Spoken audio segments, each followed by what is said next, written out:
Là, je commence pour expliquer cette photo, que c'est la photo de la pollution atmosphérique, qu'on a fait passer ces messages depuis à peu près un mois.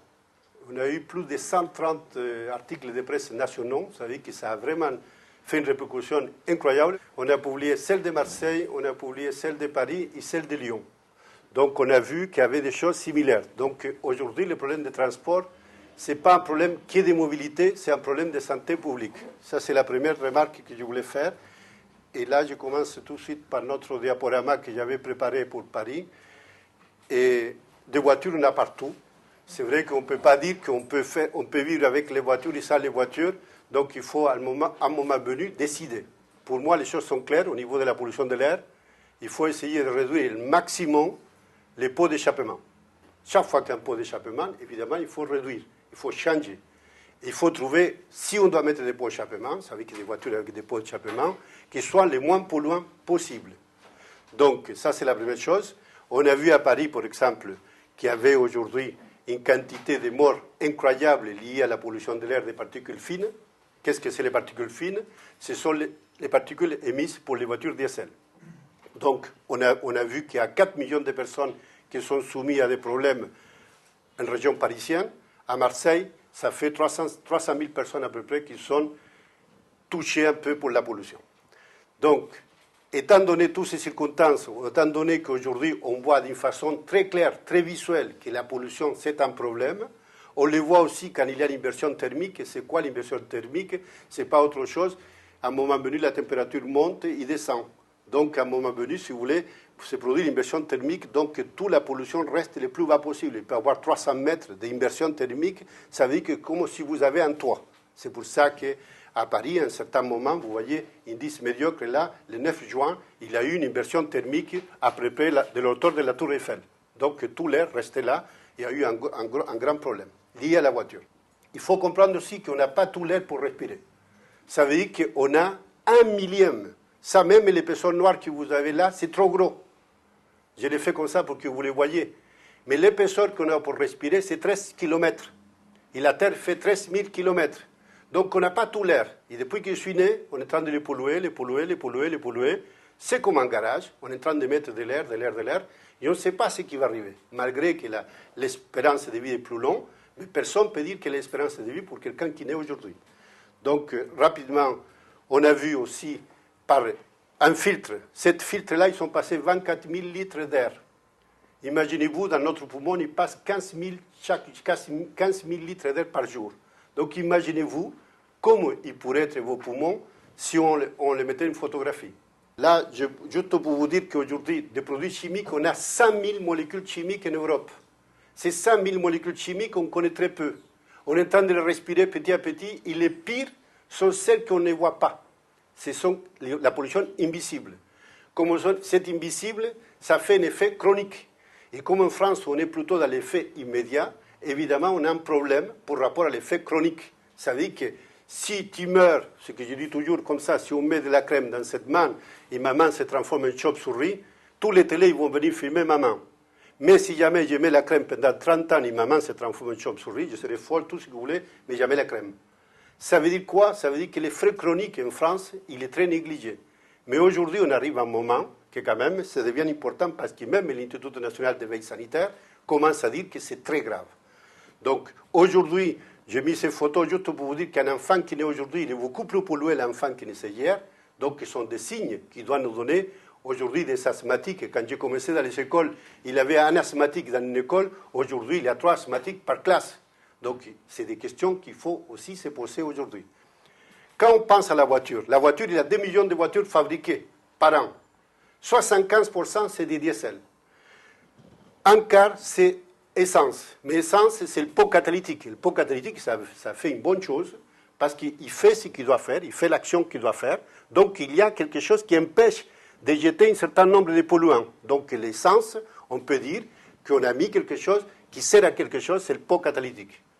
Mais pour toutes les voitures diesel, il n'y a aucune obligation. Aucune. Le filtre à particules n'est pas obligatoire. Donc, si vous achetez une 207, au lieu de payer le filtre à particules, vous passez à une 307 pour le même prix. Vous voyez? Donc, vous ne payez pas votre filtre à particules, mais vous avez tort, parce que celui qui est le plus pollué, c'est celui qui conduit. 10 fois plus que celui qui est à l'extérieur. Donc, les diesel, aujourd'hui, c'est 3/4 du parc. Pourquoi, aujourd'hui, on ne donne pas? Aujourd'hui, on donne des bonus à des voitures polluantes. Nous avons fait une conférence de presse à Paris pour le mondial de l'automobile. Personne n'a relayé la conférence de presse. 2 ou 3 journaux, parce que quand on touche à la voiture, on est dans une hypocrisie ou dans une ambivalence. Je veux de l'air pur, mais ne touche pas ma voiture. C'est ça le gros problème. Mais un jour, on va se rendre compte qu'il faut quand même toucher un petit peu à sa voiture. Mais ce n'est pas que la faute des citoyens, c'est la faute aussi à les grands fabricants qui ne font pas le nécessaire, et ça, on le dit haut et fort. Donc, ça, je passe rapidement pour... Je ne veux pas vous saouler pour ces parties-là. Je passe à ces parties. Aujourd'hui, il nous reste 40 ans de pétrole d'après beaucoup de gens. Donc, on est en train de bouffer toute nos énergies. Donc, je pense que pour ces côtés-là aussi, on pourrait changer d'énergie. Ça veut dire qu'aujourd'hui, ce n'est pas chasser la voiture.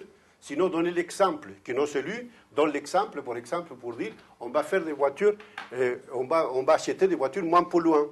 Donc, il n'y a pas 36 solutions. Tous les rouges que vous avez eus pour sortir de ces rouges-là, il n'y a pas 36 solutions. Il faut chasser les pots d'échappement et laisser que les résidents vivre dans les centres-villes et les gens qui n'ont rien à faire, ils doivent être dans des parkings de délestage. Mais pour ça, il faut qu'ils existent aussi.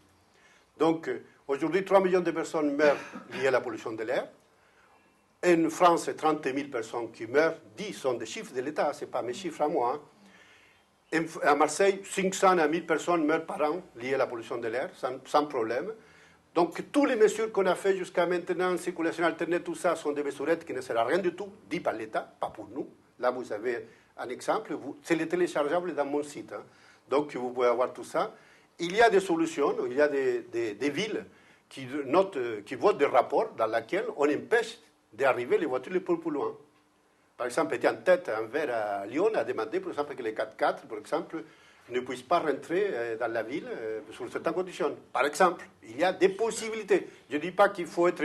C'est difficile, je lance un débat peut-être, mais bon, le problème, quand même, c'est un problème de santé. On sait que les particules fines sont les plus dangereuses pour l'homme, celles qu'on ne voit pas. On sait que les transports sont responsables de 30% des gaz à effet de serre. On a tous peur des changements climatiques, de ce qui se peut passer, mais il faut changer par là. Aujourd'hui, ce qu'il faut voir, qu'on a quand même une marge de tolérance. Un trajet sur 2 pour faire moins de 3 km. 1 sur 4 pour faire moins d'1 km. Et un trajet sur 8 pour faire moins de 500 mètres. Donc, vous voyez très bien que si on règle un trajet sur 4, ça veut dire que 25% des trajets, c'est pour faire moins d'1 km. Donc, vous voyez très bien que ça, les vélos, peut-être, ils peuvent nous dispenser de faire ce type de trajet. Donc, ça aussi, il faut bien comprendre qu'on peut faire autrement. Après, 2 ou 3 choses que je voulais vous dire.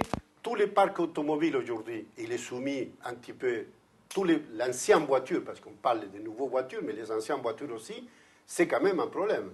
C'est un problème et je pense qu'il faut avoir une politique des primes, par exemple, pour rejeter sa voiture qui est très polluante. Pourquoi pas? À un moment venu, c'est comme on fait autour des dents de verre. Si toutes les industries marchent bien, il y a 3 qui n'ont pas de fric. Il vaut mieux donner les frics à cette industrie pour qu'ils ne polluent pas, que plutôt la laisser polluer et après ça devient impossible à dépolluer. Donc vous voyez, il me reste 1 minute. Donc ces minutes qui me restent, je vais quand même les consacrer à certaines choses que je voulais dire. Je voulais dire peut-être attention à la politique des parkings. Trop de parkings va aspirer beaucoup de voitures dans les villes. Donc aujourd'hui, je pense qu'on est en train de se tromper. Si c'est des parkings pour les résidents, oui, mais on voit très bien que les sociétés privées, les résidents, les dégagent et ils mettent des voitures qui viennent de l'extérieur. Donc ça, c'est une chose qui quand même, c'est pas très intéressant. Les sons de... ce que je voulais dire aussi, aujourd'hui, dans les autoroutes, on a 250 000 voitures. Les 3 autoroutes confondues, vous avez 250 000 voitures jour qui sortent et qui rentrent à Marseille. Donc c'est un chiffre assez énorme. Mais en même temps, il y a 250 000 personnes, les mêmes chiffres, qui prennent le métro chaque jour. C'est assez intéressant que le même nombre de gens qui prennent le métro, c'est la même quantité de voitures qui circulent pour nos 3 autoroutes. Donc, ce que je veux dire par là, qu'on a des possibilités de changer. Moi, je crois en un grand syndicat mixte, mais le syndicat mixte met en question tous les problèmes d'un PM. Un PM, il ne peut pas être géré comme ça. Parce que quand vous gérez un PM, c'est coupé un peu, je ne sais pas comment ils l'ont fait. Évidemment, quand on va étudier la pollution de l'air, on passe à une autre communauté urbaine, on passe à une autre. Il faut gérer ça d'une façon territoriale. Donc, je crois à une Marseille-Provence métropole, des Aix, Aubagne, Gardanne. On prend tout l'ensemble et on peut faire quelque chose d'assez intéressant territorialement. Et c'est comme ça, c'est pour ça qu'un syndicat mixte, ça pourrait être une solution due au transport, mais en même temps, il faut donner l'exemple. Les politiques, ils doivent donner l'exemple, par exemple, ce qu'ils disent, déjà commencer à commander des voitures non polluantes, ou les moins polluantes possible. Donc tout ça, c'est à faire, et c'est pour ça qu'on fait ce type de débat, pour lancer un peu la bagarre, parce qu'on croit une seule chose, qui est, on fait sans pression, on fait changer les choses, et mine de rien, on a fait changer beaucoup de choses avec nos conférences de presse ici, à Paris, partout.